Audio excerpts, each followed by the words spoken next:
Next up, the local legend, the most hilarious, Theresa Davis. Hey, all right. So I'm standing in a bathroom with 14 children, a dead fish in a Tupperware container with 14 names, and I think, this is how I lose my job. Spoiler alert, I did not lose my job that time.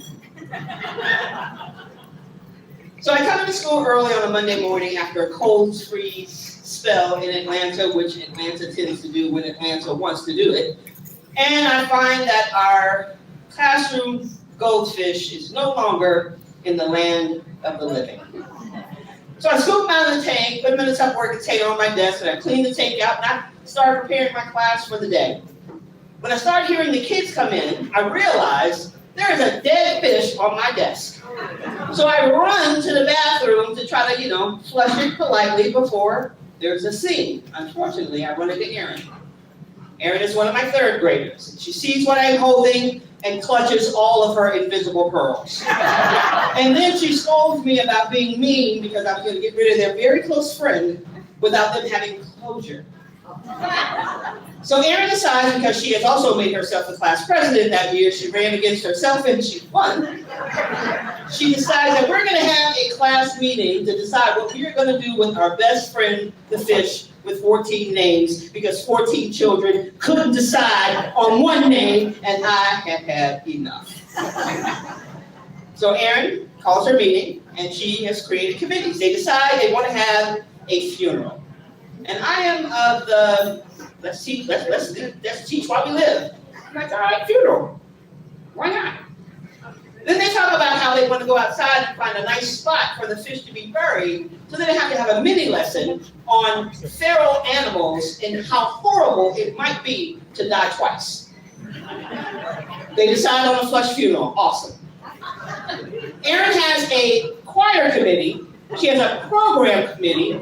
I answer questions about who carries the body, so I explain pallbearers, I explain obituaries, I explain eulogies, and then I think, what am I doing right now? But we're doing it. We are doing it. Erin's mom never left when she dropped her off. She decided something weird was going to happen, and she was going to be there for it. So while they're on their own committee, and they're doing their own learning, teaching things, and they're making their programs, and they're practicing their very creepy song, and they're making all their arrangements, Erin's mom comes up to me and asks if she can provide the food for the repast. Now, if you know what the repast is, you know what the repast is. That's the party after the funeral. And that's when I realized I have lost complete control of whatever situation is happening in my classroom.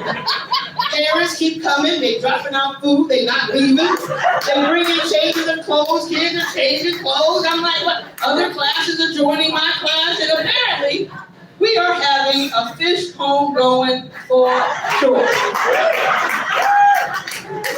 There are 14 adorable eulogies where, I don't know if this fish knew the life it had, although it did not achieve its dream of being the first fish to climb Mount Kilimanjaro. It had a wonderful, wonderful life.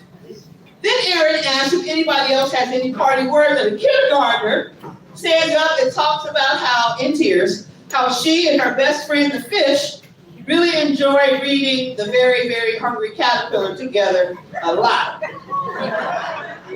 Then the processional starts for the funeral. The pallbearers, all 14, are lined up behind me. We walk to the bathroom. They hand the Tupperware container to each one, and then file into the bathroom behind me. And that is how I find myself in the bathroom with 14 children in a Tupperware container and a dead fish with 14 names. Thinking, what am I doing? There is an eerie rendition of Kumbaya, just the hook. They count to 3. I flush. Someone says amen. And I wait for the parents to say something, do some intervention. Like, who does a funeral curriculum? But they are communing like family. The kids are having a great time, and Erin's mom makes me a plate of collard greens mac and cheese and fried chicken at a fish funeral. I do not lose my job. Months later, I decide I am going to take my class to Chuck E. Cheese for their reward trip for such great behavior. The teenager in the Chuck E. Cheese costume let a racial slur slide out of his face a little too close to the ball pit, and my 14 scholars went Lord of the Flies on his ass. I was calling children off, and I'm like, okay, no, this is actually how I lose my job. We get back to the school, and Dr. Wilson wants to have a meeting about the incident. I tell her what happens. She laughs so hard, she is forced to leave the room, and she does not come back. So I figure, spoiler alert, I still have my job. Keep it up for Theresa Davis, ladies and gentlemen. Oh my God.